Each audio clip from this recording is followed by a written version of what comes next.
தமிழ் சினிமாவினுடைய முகத்தையே மாற்றினவர் தாங்க இயக்குனர் இமயம் பாரதிராஜா. அவர் பார்த்திங்கன்னா மறைந்து ஒரு சில நாட்கள் கடந்தாச்சு. இருந்தாலுமே கூட அவரை பற்றி நிறைய விஷயங்கள் இப்போ தான் வெளிவந்துட்டு இருக்கு. அவரை சுற்றி இருக்கக்கூடிய சர்ச்சைகள் இன்னுமே ஓய்ந்த பாடலன்னு தான் சொல்லணும். ஒவ்வொரு நாளுமே ஒவ்வொரு விஷயங்கள் புதுசு புதுசாக வெளிவந்துட்டே தான் இருக்குது. அவர் இயக்கின திரைப்படங்களை விட அவருடைய இறுதி நாட்களும் குடும்பத்தில் ஏற்பட்டுட்டு இருந்த பிரச்சனைகளும் தான் இப்போ சமூக வலைத்தளங்களில் ரொம்ப அதிகமாகவே பேசப்பட்டுருக்கு. இந்த பிரச்சனைகளுக்கு எல்லாமே தீர்வு கொடுக்கக்கூடிய வகையில், முற்றுப்புள்ளி வைக்கக்கூடிய வகையில் அவருடைய தம்பி ஒரு சில தகவல்களை பகிர்ந்திருக்காரு. ஸோ அவர் என்ன சொல்லியிருக்காரு அப்படின்றத பற்றி இந்த பதிவில் நம்ம டீட்டெயில்டாக பார்த்து தெரிஞ்சுக்கலாம். தமிழ் சினிமாவில் மாபெரும் புரட்சி செய்த இயக்குனர் இமயம் பாரதிராஜா அவர்கள் கடந்த ஜூன் 10ஆம் தேதி அன்னைக்கு உயிரிழந்திருந்தார். ஸோ அவருடைய இழப்புக்கு பிறகு பார்த்திங்கன்னா இறுதி அஞ்சலி நிகழ்வில் கூட நிறைய சம்பவங்கள் நடந்தது. அது எல்லாருமே நம்ம பார்த்தோம். அந்த சம்பவங்கள் பார்த்திங்கன்னா ரசிகர்களுக்கு மிகப்பெரிய அதிர்ச்சியை கொடுத்துருந்தது.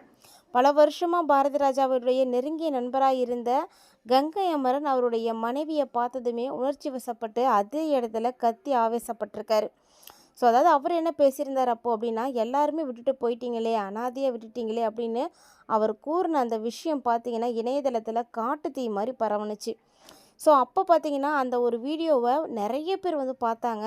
பார்த்துட்டு எல்லாருக்கும் என்ன யோசனை வந்துச்சுன்னா, பாரதிராஜா அப்போ கடைசி காலத்தில் உண்மையிலே தனிமையில் தான் இருந்திருப்பாரோ, அவங்க குடும்பத்தார் எல்லாமே அவரை சரியாக கவனிச்சிக்கலையோ, அவருடைய வாழ்க்கையோட இறுதி அத்தியாயமே இவ்வளோ சோகமாக முடிஞ்சிருக்கே அப்படின்னு எல்லாருமே ரொம்ப கஷ்டப்பட்டு ரொம்ப ஆதங்கப்பட்டிருக்காங்க. நிறைய பேர் பார்த்திங்கன்னா அதுக்காக நிறைய கேள்விகளும் கூட எழுப்பியிருந்தாங்க.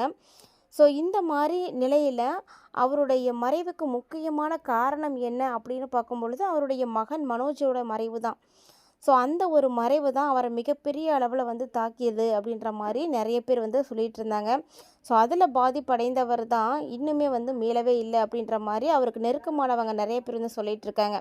ஸோ மகனை இழந்த துயரத்தில் இருந்த அவர் பார்த்திங்கன்னா கடைசி வரைக்கும் மீளவே இல்லை அப்படின்னு ரொம்ப வேதனையோடு எல்லாருமே தெரிவித்தாங்க. அதனால தான் அவருடைய உடல்நிலை ரொம்பவே பாதிப்படைஞ்சிருச்சு அப்படின்னு சொன்னாங்க.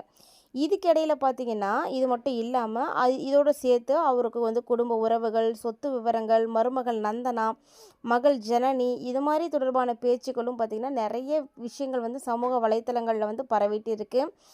ஸோ இறுதியாக பார்த்திங்கன்னா அந்த இறுதி சடங்கில் கூட நிறைய பிரச்சனைகள், நிறைய கருத்து வேறுபாடுகள் இதெல்லாமே ஏற்பட்டிருந்தது. ஸோ அதை எல்லாமே நம்ம கண்கூடாவே பார்த்துருப்போம்.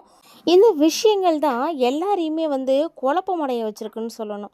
அடுத்தடுத்து பிரச்சனைக்கு மேலே பிரச்சனைகள், நிறைய விஷயங்கள் வெளிவந்துட்டுருக்கே, அப்போ உண்மையாலுமே அவங்க குடும்பத்தில் பிரச்சனை இருந்திருக்கும் போல் இருக்குது அப்படின்ற மாதிரி நிறைய விஷயங்களை பேசிகிட்டு இருக்காங்க. சமூக வலைத்தளங்களில் பார்த்திங்கன்னா பாரதிராஜாவுடைய புகழ், அவருடைய சாதனை இது எல்லாத்தையும் மறந்துட்டு இப்போ அவருடைய குடும்ப பிரச்சனை தான் ரொம்ப தீவிரமாக போயிட்டுருக்குன்னே சொல்லணும். ஏன்னா ஒவ்வொரு நாளும் ஒவ்வொரு விஷயங்கள் வெளிவந்துட்டு இருக்குது. ஸோ அதெல்லாம் பார்க்குறதுக்கும் சரி, கேட்குறதுக்கும் சரி ரொம்பவே அதிர்ச்சியாக இருக்குன்னு தான் சொல்லணும். இந்த நிலையில் இந்த வதந்திகளுக்கு எல்லாமே முற்றுப்புள்ளி வைக்கக்கூடிய வகையில் அவருடைய தம்பி ஜெயராஜ் ஒரு சில விளக்கங்களை கொடுத்துருக்காருங்க. அவர் என்ன சொல்லியிருக்காரு அப்படின்னு பார்க்கும் பொழுது, பாரதிராஜாவுடைய தம்பியான ஜெயராஜ் அவர் என்ன சொல்கிறாருன்னு பார்த்தீங்கன்னா, அண்ணாவை குடும்பத்தார் கவனிக்கலை அப்படின்னு எல்லாரும் சொல்லிகிட்டு இருக்காங்க. நானும் நிறைய வீடியோஸ்லாம் பார்த்துட்ருக்கேன். அது எல்லாமே முழுக்க முழுக்க தவறான ஒரு தகவல் அப்படின்னு சொல்லியிருக்காரு. ஏன்னா அவருடைய அண்ணியும் சரி, குடும்ப உறுப்பினர்களும் சரி அண்ணாவை நல்லா தான் பார்த்துக்கிட்டாங்க, அக்கறையோடு தான் பார்த்துக்கிட்டாங்க. கடைசியாக அவர் இறக்கிறதுக்கு 2 நாளைக்கு முன்னாடி அண்ணியோட வீட்டில் ஏதோ ஒரு பர்சனல் ப்ராப்ளத்தினால கண்டிப்பாக அவங்க அங்கே போயே ஆகணுன்ற ஒரு கட்டாயம் இருந்ததுனால அண்ணி அவங்க வீட்டுக்கு போயிட்டாங்க. அந்த அவசர சூழ்நிலையினால தான் அண்ணி அண்ணாவை விட்டுட்டு வந்தாங்க. ஆனாலுமே கூட அண்ணாவுக்கு என்னெல்லாம் செய்யணுமோ அது எல்லாத்தையுமே முன்னாடியே எல்லா ஏற்பாடுகளையும் பண்ணி வச்சுட்டு எல்லாரும் பார்த்துக்கோங்க அப்படின்னு சொல்லிட்டு தான் அவங்க வந்தாங்களே. ஆனால் அவங்க அந்த கடைசி நொடி பார்த்திங்கன்னா அவருக்கு முடியாமல் போயிருச்சு. இவங்க யாரும் வேணும்லாம் செய்யலை, எல்லாரும் பார்த்துட்டு தான் இருந்தாங்க. ஏன்னா அங்கே நடக்கக்கூடிய விஷயங்கள் யாருக்கும் தெரியாது. அப்படின்றதுனால அண்ணன் பாரதிராஜாவுடைய உயிர் பிரிந்த அந்த சம்பவம் எல்லாருக்குமே கொஞ்சம் அதிர்ச்சியாக தான் இருந்துச்சு. ஸோ யாருமே இல்லை அந்த சமயத்தில் அப்படின்றதுனால தான் அதை பார்த்த கங்கை அமரன் சார் உணர்ச்சி வசப்பட்டு பேசிட்டாரு ஏன்னா, அவர் உணர்ச்சி வசப்பட்டு பேசினத பொறுத்த வரைக்கும் எங்களுக்கு யாருக்குமே வருத்தம் கிடையாது. ஏன்னா, அவருக்கு வந்து அண்ணா மேல ரொம்ப பாசம். அ அந்த அதனால தான் அவரால தாங்கிக்க முடியாம அந்த மாரியான வார்த்தைகள்லாம் கூட அவர் வந்து பேசிட்டாரு. பட் அவர் பேசினத நெனச்சு எங்க யாருக்கும் எந்த வருத்தமும் கிடையாது. நாங்க எல்லாம் சந்தோஷம் தான் படுறோம். இப்படி ஒரு நண்பன் அவருக்கு வந்து இருந்திருக்காங்களே அப்படின்னு நெனைக்கும்போது, எங்க எல்லாருக்குமே வந்து ரொம்ப சந்தோஷமா தான் இருந்துச்சு. ஆனா, கங்கை அமரன் சார் வந்து கோவப்பட்டாரு தான். அது எல்லாருமே நீங்களும் பார்த்துருப்பீங்க. அதுக்கப்புறமா அவர் வந்து கோவப்பட்டதுக்கப்புறம் என்ன நடந்துச்சு அப்படின்ற உண்மைய நாங்க சொன்னதுக்கப்புறமா, விளக்கம் கொடுத்ததுக்கப்புறம் அவரும் வந்து புரிஞ்சுக்கிட்டாரு அப்படின்னு வந்து அவர் வந்து குறிப்பிட்டிருக்காரு. ஸோ கங்கை அமரனுடைய வார்த்தைகள் பார்த்தீங்கன்னா, ரொம்ப ரொம்ப உண்மையானது. நட்பினுடைய ஆழத்த வந்து எல்லாருக்கும் வெளிப்படுத்தியிருக்கு அப்படின்னு தான் சொல்லணும். அவர் வந்து உண்மையிலே வந்து பேசினது வந்து கோபத்தில கிடையாதுங்க, பாசத்தில தான். அவருடைய வேதனை எங்களுக்கு ரொம்ப வந்து தெரிஞ்சுது. ஏன்னா அவருடைய நெருங்கிய வட்டாரங்கள் வந்து சொல்லக்கூடிய விஷயம் என்னன்னா, Gangai Amaran sir, Bharathiraja sir, Ilaiyaraaja sir இவங்க எல்லாருமே பார்த்தீங்கன்னா, ரொம்ப ரொம்ப நெருங்கிய நண்பர்கள். அதாவது நண்பர்கள் அப்படின்றத தாண்டி ஃபேமிலி ஃப்ரெண்ட்ஸ் அப்படின்னு சொல்கிற மாதிரி குடும்பங்களோட ரொம்ப இணைந்து இருந்தவங்க, நெருங்கிய உறவில் இருந்தவங்க, அந்த அளவுக்கு நெருக்கமாக பழகின ஒருவர் அந்த இறுதி நேரத்தில் தன்னுடைய நண்பர் தனியாக இருந்தார் அப்படின்றத தெரிஞ்சால் கண்டிப்பாக யாராக இருந்தாலும் அந்த இடத்துல என்ன செய்வாங்களோ அதைத்தான் கங்கை அமரன் வந்து செய்திருந்தார். அவருடைய வார்த்தைகள் அவர் மனசில் இருந்த அந்த வேதனைகளை தான் வந்து அவர் வந்து வெளிப்படுத்தி இருந்தார். ஆனால் அவர் பேசினதில் தப்பே கிடையாது அப்படின்ற மாதிரி அவர் வந்து பேசியிருக்காரு. அதே நேரம் ராதா ரவியும் அதை பற்றி பேசியிருந்தார். ராதா ரவி என்ன சொல்லியிருந்தார் அப்படின்னா, அவர் பேசின விஷயமும் கொஞ்சம் வைரல் ஆனுச்சுங்க. மகன் மனோஜோடைய மறைவு பாரதி ராஜாவை வந்து ரொம்பவே பாதிச்சுது.